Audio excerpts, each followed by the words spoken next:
ذکر ایک نور ہے، ذکر زندگی ہے، ذکر روشنی ہے۔ جس کا دل اور جس کی زبان ذکر سے خالی ہے، اس کے اندر اور مردے کے اندر کسی قسم کا کوئی فرق بھی نہیں ہے۔ لیکن سب سے بڑا اور اہم سوال یہ ہے کہ ذکر کب کیا جائے، کتنا کیا جائے، کون سا کیا جائے اور کیسے کیا جائے۔ آج میں اس ویڈیو کے اندر آپ کو ان تمام باتوں کا ایک مختصر اور جامع جواب دوں گا۔ سب سے پہلی بات تو یہ ہے کہ ذکر سے مراد ہے یاد، یعنی ہر وہ کام، ہر وہ بول جو آپ کرتے ہیں یا پڑھتے ہیں اپنی زبان کے ساتھ، اگر آپ کو اس عمل کے ساتھ یا اس لفظ کے ساتھ اللہ کی یاد آ رہی ہے تو اس کو عرف عام میں ذکر کہا جاتا ہے۔ اسی طرح اللہ تعالیٰ نے نماز کو بھی قرآن میں ذکر کہا ہے۔ قرآن کی اپنی تلاوت کرنا بھی ذکر ہے، یعنی قرآن کی ہر آیت بھی ذکر ہے۔ تو مجھے اور آپ کو سب سے پہلے یہ سوچنا چاہیے کہ جب ہم یہ ذکر کر رہے ہوتے ہیں تو کیا ہمیں اللہ یاد آ رہا ہوتا ہے؟ یقیناً جس سے محبت کی جاتی ہے اس کی یاد کے اندر بڑا لطف آتا ہے اور پھر اس کو بار بار یاد کرنے کو دل کرتا ہے۔ تو اگر تو مجھے اور آپ کو ہر وقت اللہ کو یاد کرنے سے لطف آتا ہے، دل کے اندر سرور پیدا ہوتا ہے، طمانینت کی کیفیت چھا جاتی ہے، سکون کی بارش اپنے دل پر محسوس کرتے ہیں، تو یقین مانیں آپ ذاکرین کے اندر شامل ہیں۔ یہ ذکر ایک کیفیت کا نام ہے، یہ ذکر ایک عمل ہے۔ جب وہ آپ کرتے ہیں تو آپ اللہ کے بڑے قریب ہو جاتے ہیں۔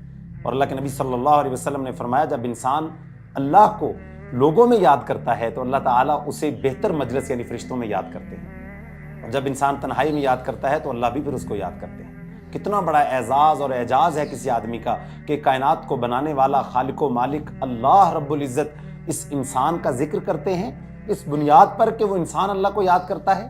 تو پھر اس کا مطلب یہ خاص کیفیت، ایک خاص انسان کے اندر ماحول ہوگا، تب جا کر یہ کیفیت ہوگی۔ یہ آپ کی توجہ کسی اور طرف ہو رہی ہو، آپ موبائل کے اوپر گیم کھیل رہے ہیں، آپ گپ شپ کر رہے ہیں، آپ اپنے دوست سے فون پر بات کر رہے ہیں اور آپ ساتھ اب تسبیح دھما رہے ہیں۔ جس طرح آپ نے آج کل ٹرینڈ معاشرے کے اندر دیکھ لیا ہے کہ اب تسبیح ہاتھ میں اور ساتھ بندہ باتیں کر رہا ہے، اور جب ان سے پوچھیں بھئی آپ کیا کر رہے ہیں، میرا دل پڑھ رہا ہے، وہ بھی دل نہیں پڑھ رہا ہوتا، وہ صرف کہانی کروا رہا ہوتا ہے لوگوں کو، کہ جو ہاتھ میں تسبیح پکڑ کر دانے پہ دانا پھیر رہا ہے اور اپنی زبان کے ساتھ دوسری باتیں کر رہا ہے۔ یہ ذکر تو دل اور زبان کی اجتماعی کیفیت کا نام ہے۔ آپ اللہ کی محبت میں ڈوب جاتے ہیں، آپ اس کیفیت میں ہوتے ہیں کہ یا اللہ میں آپ کو یاد کر رہا ہوں، میرا دل تو اطمینان کے سمندر میں ڈوب چکا ہے۔ یہ کیسی بات ہوئی کہ آپ مووی دیکھ رہے ہیں، آپ خبریں سن رہے ہیں، آپ ٹی وی دیکھ رہے ہیں، آپ موبائل دیکھ رہے ہیں اور ساتھ ہاتھ میں تسبیح پہ دانا مار رہے ہیں؟ ایسا کوئی بھی ذکر نہیں ہے۔ ذکر جب آپ کر رہے ہیں تو حقیقت میں آپ اللہ کو یاد کر رہے ہیں۔ تو میرے بھائیوں، میری بہنوں، جب دنیا میں کسی بڑے آدمی یاد کیا جاتا ہے یا اس کے پاس بیٹھا جاتا ہے تو ادب کو ملوز خاطر رکھا جاتا ہے۔ امام ابن قیم رحمہ اللہ فرماتے ہیں، الدین کلہ ادب، دین تو سارے کا سارا ادب ہے، اور آپ کائنات کے بادشاہ کو یاد کر رہے ہیں اور آپ بے توجہی کا شکار ہیں، آپ کی توجہ کسی اور طرف ہے۔ تو پہلی اور ضروری بات تو یہ ہے کہ ذکر کرتے وقت آپ نے پوری توجہ کے ساتھ کرنا ہے، آپ نے پوری توجہ کے ساتھ ان الفاظ کے اوپر پورا فوکس کرنا ہے کہ آپ اپنی زبان سے کیا کہہ رہے ہیں۔ اور اس کے لیے تنہائی کا ہونا ضروری نہیں ہے، آپ مجمع کے اندر بھی جا رہے ہوں لیکن آپ کا ذہن اس بات پر معلق ہو کہ میں کس بادشاہ کے ساتھ اپنا تعلق استوار کر رہا ہوں۔ سب سے پہلی بات کہ آپ نے ذکر کرتے ہوئے توجہ رکھنی ہے۔ دوسری بات، آپ کو پتہ ہونا چاہیے آپ پڑھ کیا رہے ہیں۔ یعنی اگر ایک ڈاکٹر کسی مریض کو کوئی دوائی لکھ کر دیتا ہے کہ آپ نے یہ صبح دوپہر شام کھانی ہے، اور اس بندے کو پتہ کوئی نہیں ہے کہ صبح دوپہر شام لکھا ہوا ہے کیا ہے، دوائی کیا ہے، کیسے کھانی ہے، وہ بس یہی بار بار منہ سے کہتا چلا جاتا ہے صبح دوپہر شام کھانی ہے، صبح دوپہر شام کھانی ہے، تو کیا وہ دوائی اس پر اثر کرے گی؟ آپ کو جب پتہ ہی نہیں آپ کیا پڑھ رہے ہیں، آپ قرآن کی کون سی سورت پڑھ رہے ہیں، اس سورت کا مفہوم کیا ہے، اللہ نے پیغام کیا دیا ہے، ملے گا کیا، اس سورت کے اندر کون سی نور کی ایسی شعائیں ہیں جو میرے دل پر اثر کریں گی، تو وہ آیت پر کیسے اثر کرے گی؟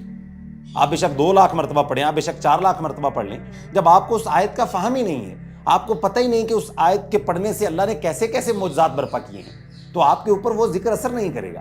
تو جو بھی ذکر آپ کر رہے ہیں تو اس ذکر کو کرتے ہوئے آپ کو اس کا مطلب پتہ ہونا چاہیے، پورا مفہوم پتہ ہونا چاہیے، اس کے بعد اس ذکر کو آپ پڑھیں۔ تیسری بات، کچھ خاص قسم کے اذکار ہیں جو نبی صلی اللہ علیہ وسلم نے بیان فرمائے ہیں، ان اذکار کو اپنی زندگی میں لازم کریں، جیسے ہر فرض نماز کے بعد اذکار ہیں، اور خاص طور پر وہ لوگ جن کو یہ خدشہ رہتا ہے کہ لوگ مجھ سے حسد کرتے ہیں یا مجھے نظر لگاتے ہیں یا مجھے کسی بھی قسم کے شر کا خطرہ ہے، وہ صبح شام کے اذکار کو تو ایسے اپنی زندگی میں لازم کر لیں جیسے وہ صبح شام کا کھانا اپنے اوپر لازم کیے بیٹھے ہیں۔ کبھی بھی صبح شام کے اذکار کو مت بھولیے گا۔ میں یہ سمجھتا ہوں کہ آج کے اس پرفتن دور کے اندر جو آدمی صبح شام کے اذکار نہیں کرتا وہ ایسے ہی ہے جیسے وہ بغیر لائف جیکٹ کے کسی سمندر کے اندر تیرنے کے لیے چھلانگ لگا دے اور اسے تیرنا بھی نہ آتا ہو، تو یقیناً وہ ڈوب جائے گا۔ تو جس کے اوپر صبح شام کے اذکار کی ڈھال نہیں ہے وہ آج کے اس پرفتن دور میں ان فتنوں سے یقیناً بچ نہیں سکتا۔ تو صبح شام کے اذکار کو لازم پکڑ لیجیے۔ کچھ وقت ایسے ہوتے ہیں جن اوقات کے اندر اذکار زیادہ اثر رکھتے ہیں۔ مثال کے طور کے اوپر تہجد کے وقت کوئی بھی آپ ذکر منہ سے بولیں گے، اگر وہ آپ پورے فہم سے بولتے ہیں تو وہ یقیناً ایک وزن رکھتا ہے۔ فرض نماز کے بعد اذکار جو ہیں وہ بڑا وزن رکھتے ہیں۔ اسی طرح آپ جب فجر کی نماز کے بعد اشراق کے وقت بیٹھتے ہیں تو اس دوران بیٹھنا جو ہے یہ دعا کی قبولیت کا وقت بھی ہوتا ہے۔ اس دوران بھی ذکر مسلسل کرتے رہا کریں۔ جب بارش ہو رہی ہو تو مسلسل ذکر کریں، اذان ہو رہی ہو تو مسلسل ذکر کریں۔ بہت سارے اذکار آپ کو ملیں گے قرآن و سنت سے جو صحیح ثابت ہے۔ ایک ذکر ہے جو آپ کو کوئی بندہ بتاتا ہے، جیسے ایک میں طالب علم ہو کر آپ کو بتاتا ہوں جی یہ ذکر اتنی مرتبہ پڑھ لو، اس کے اندر وہ تاثیر کیسے ہو سکتی ہے جو تاثیر اس کائنات کے امام نے جناب محمد رسول اللہ صلی اللہ علیہ وسلم، آپ پر میرے ماں باپ قربان، آپ نے جس ذکر کی جو تعداد بتائی ہے، جیسے نمازوں کے بعد 33 مرتبہ سبحان اللہ، 33 مرتبہ الحمدللہ اور 34 مرتبہ اللہ اکبر ہے۔ جیسے ایک روایت میں آپ نے فرمایا کہ سبحان اللہ والحمدللہ ولا الہ الا اللہ واللہ اکبر، یہ تمام اذکار سے افضل ذکر ہے، اس کی گنتی بھی 100 مرتبہ میں ہے۔ اسی طرح لا الہ الا اللہ وحدہ لا شریک لہ لہ الملک ولہ الحمد وہو علی کل شیء قدیر، اللہ کے نبی نے فرمایا جو ایک دن میں 100 مرتبہ یہ ذکر پڑھ لے اس سے بڑا عمل کوئی بھی نہیں کر سکتا۔ آپ اندازہ کریں یہ وہ بنیادی اذکار ہیں جو آپ کی زندگی میں لازم ہونے چاہیے۔ تو باقی کوئی بھی ذکر جو ہے وہ بغیر تعداد کے کیا جانا چاہیے۔ یقیناً انسان کو جتنی بھوک ہو انسان اتنا ہی کھانا کھاتا ہے، تو ذکر کرتے ہوئے اپنے آپ کو تھکائیں مت، بلکہ ذکر کرتے ہوئے لطف محسوس کریں۔ ذکر تب کریں جب آپ بالکل ریلیکس ہیں اور آپ سمجھتے ہیں کہ آپ اپنی پوری توجہ اللہ کی طرف مرکوز کر رہے ہیں، تب ذکر کریں۔ یہ ذکر کا بنیادی ادب ہے۔ تو جو اذکار قرآن و سنت کے اندر بتائے گئے ہیں یا قرآن کی آیات کے اندر ہیں ان کو تو اپنی زندگی میں لازم پکڑیں۔ ہمارے معاشرے میں ایسے اذکار بتائے جاتے ہیں کہ جو اذکار قرآن و سنت کے اندر موجود نہیں ہے اور ان کی خود ساختہ تعداد بتائی جاتی ہے۔ تو یاد رکھیں یہ تعداد اتنی مرتبہ پڑھ لیں تو آپ کو یہ والا کام مل جائے گا، یہ والا کام ہو جائے گا، یہ ایسا کچھ بھی نہیں ہے۔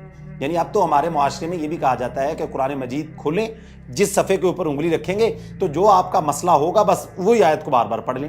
تو اس بات کا بھی کوئی ثبوت قرآن و سنت کے اندر نہیں ملتا۔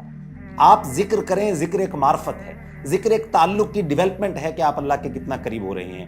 تو ذکر توجہ کے ساتھ کریں۔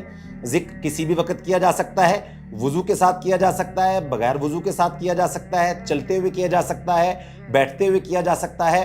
ذکر کی معرفت کے ساتھ ذکر کو کریں، خاص اوقات میں اذکار کو کریں اور ان اذکار کو کریں جو قرآن و سنت کے اندر بتائے گئے ہیں، اور ذکر بغیر کسی لالچ کے کریں۔ ہاں دعائیں ضرور مانگیں، اپنے دل کے اندر دعا کی طلب رکھیں، یا اللہ میری فلاں بھی ضرورت ہے، یقیناً اللہ ہی حاجت روا اور مشکل کشا ہے، لیکن کسی خاص ذکر کو کسی خاص مطلب کو مقصود رکھتے ہوئے کسی خاص تعداد کے لیے نہ پڑھیں۔ اس کا پھر الٹیمیٹ رزلٹ یہ نکلتا ہے کہ جب وہ کام نہیں ہوتا اور ہمیں بار بار بتایا جاتا ہے جی ہو جائے گا ہو جائے گا، تو پھر انسان مایوسی کی طرف چلا جاتا ہے اور پھر اس سے الٹا نقصان ہونا شروع ہو جاتا ہے۔ تو ذکر ایک یقین کا نام ہے۔ سب سے بنیادی بات آپ یہ سمجھیں کہ جب آپ کا اللہ سے تعلق ڈیولپ ہو گیا، جب آپ اللہ کے قریب ہو گئے، تو آپ کو صرف ایک مرتبہ ہی مانگنا پڑے گا۔ جیسے کہ حضرت موسیٰ علیہ السلام نے ایک ہی مرتبہ کہا کہ اے اللہ میں تیرے در کا فقیر ہوں، میری جھولی کو بھر دے، تو اللہ تعالیٰ نے ان کو سب کچھ دے دیا۔ یعنی کیا پتہ چلا، اگر آپ معرفت سے، محبت سے، طلب سے، شوق سے، سمجھ سے ایک مرتبہ بھی مانگیں گے تو اللہ تعالیٰ آپ کی ساری حاجتوں کو قبول فرمائیں گے۔ تو ذکر کو لازم پکڑیے، ذکر جنت میں جانے کا راستہ ہے۔ اللہ ذکر کرنے والوں سے محبت کرتا ہے۔ اپنی زبان کو ہر وقت اللہ کے ذکر سے تر رکھیے، لیکن بے توجہی کے ساتھ نہیں، ادب کے ساتھ، فہم کے ساتھ، توجہ کے ساتھ۔ آپ دیکھیں گے اللہ آپ کی زندگی کو جنت نظیر بنا دے گا۔ وما علینا الا البلاغ۔